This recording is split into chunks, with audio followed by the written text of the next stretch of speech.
Indonesia dan Malaysia itu ibarat dua saudara kembar tapi beda nasib. Sama-sama korban Melayu, sama-sama pernah dijajah. Bahkan mereka berdua tuh merdekannya cuma beda 12 tahun, jir. Tapi sekarang itu banyak orang yang melihat Malaysia itu kayak lebih tertib, lebih rapi, dan lebih maju gitu loh. Sementara Indonesia ya gitu-gitu aja. Padahal kita tuh lebih gede dan juga lebih kaya sumber daya alam. Lo kok bisa? Pertama nih, gue harus akui nih, kalau Indonesia itu adalah negara yang sangat besar dan juga kompleks gitu. Coba lo bayangin, kita tuh negara punya lebih dari 17.000 pulau. Dengan penduduk hampir 282 juta orang. Dan untuk membangun infrastruktur dan juga layanan publik di negara sebesar ini, jelas jauh lebih susah dibandingkan Malaysia, yang wilayahnya tuh lebih kecil gitu loh. Dan penduduknya tuh cuma 34 jutaan. Di Indonesia, banyak daerah yang sampai sekarang masih kesulitan akses ke listrik, internet, bahkan jalan yang layak gitu loh. Jadi jangan heran tuh kalau pembangunan kita itu sering timpang gitu. Pusatnya kan di Jawa gitu loh.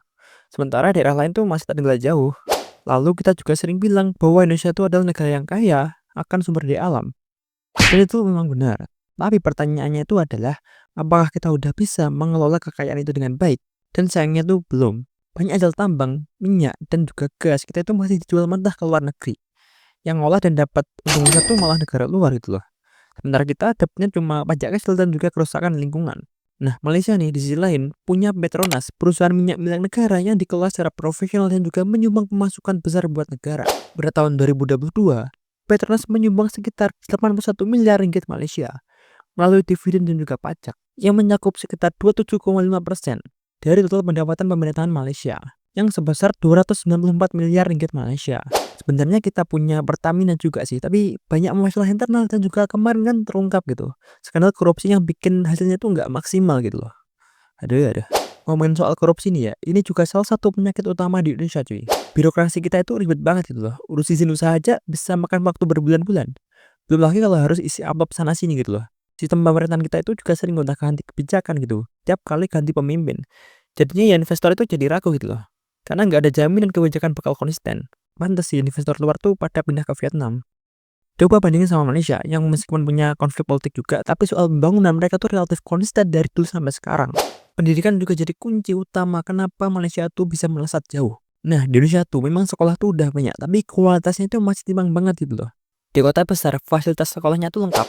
Tapi di pelosok banyak sekolah yang berdinding papan, gurunya tuh minim, bahkan nggak ada akses internet gitu loh. Kurikulum juga sering berubah-ubah gitu. Bikin bingung guru dan murid. Dan satu lagi nih, bahasa Inggris.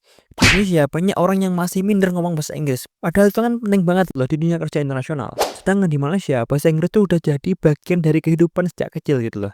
Jadi jangan heran dulu di sana tuh banyak orang yang ngomong campur-campur kayak Jaksel. Wajar sih kalau mereka tuh lebih siap bersaing secara internasional. Dan ngomongin soal infrastruktur ya, infrastruktur juga jadi hal penting yang bikin Indonesia itu tertinggal. Baru sejak tahun 2014-an ke atas, kita tuh mulai serius bangun jalan tol, MRT, bandara, dan juga pelabuhan. Tapi sebelumnya tuh kita tuh ketinggalan jauh gitu loh. Malaysia tuh udah punya MRT dan juga bandara internasional kelas dunia sejak tahun 90-an.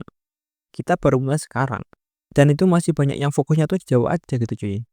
Dan yang gak kalah penting itu adalah soal mentalitas. Banyak dari kita itu masih punya pola pikir yang kurang siap bersaing. Masih ada budaya yang asal bapak senang aja. Nggak berani kritik atau terlalu membandingkan gengsi daripada kualitas. Padahal kalau kita itu mau berubah, semua itu harus dimulai dari cara berpikir kan. Negara maju itu bukan cuma soal gedung tinggi aja, tapi juga soal budaya kerja, etika, dan juga cara melihat masa depan. Nah itu dia, banyak masyarakat kita itu yang pemikirannya tuh masih terlalu sempit gitu loh. Ya pun juga akibat faktor kemiskinan dan juga kurangnya pendidikan kan. Tapi tenang, semua ini bukan buat menjatuhkan Indonesia, Pak. Justru ini bentuk rasa cinta karena kita tuh sadar gitu. Indonesia tuh sebenarnya punya semua modal buat jadi negara besar. Jumlah penduduk muda terbanyak di ASEAN, sumber daya alam yang melimpah, ekonomi digital yang terus tumbuh, dan juga anak-anak muda yang makin kreatif. Kita tuh sebenarnya punya potensi gitu, jadi raksasa Asia. Cuman kita tuh belum maksimalkan gitu. Itu semua. Jadi kalau ditanya lagi kenapa Malaysia itu bisa kelihatan lebih maju dari Indonesia, jawabannya nggak sesimpel karena mereka lebih pintar ataupun karena kita bodoh. Bukan itu.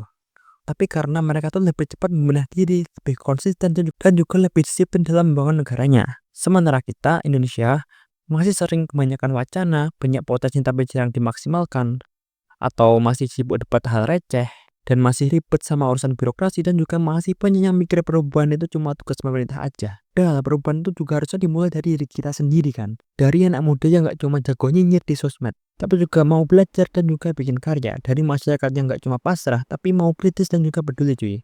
Dan dari para pemimpinnya bukan cuma cari panggung aja, tapi benar-benar mikirin masa depan bangsa. Dan gua tuh percaya banget bahwa Indonesia itu ibarat raksasa yang lagi tidur. Begitu bangun, kita tuh bisa jadi kekuatan besar di dunia coy. Kita kan punya segalanya ya, sumber daya alam, budaya, pasar, dan juga generasi muda yang penuh potensi. Tinggal satu aja sih, kita tuh mau berubah atau enggak gitu loh. Malaysia mungkin lebih dulu sampai di garis start, tapi perlombaan ini belum selesai. Banyak babak ke depan.